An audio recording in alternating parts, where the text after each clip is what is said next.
A daidai lokacin da zaɓukan ƙananan hukumomi suke ƙara matsowa, 'yan takarkaru sai bayyana ra'ayoyinsu suke yi da kuma ƙudurorinsu ga al'umma.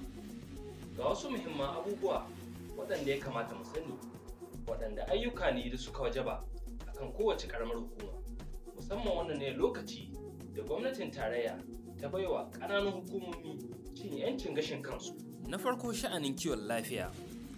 Ƙananan hukumomi suna da alhakin samar da ingantattun kulawa a wannan ne ɓangare ta hanyar samar da cibiyoyin kiwon lafiya kamar asibitoci, guraren kulawa da masu haihuwa, samar da ingantaccen magani da dai sauransu.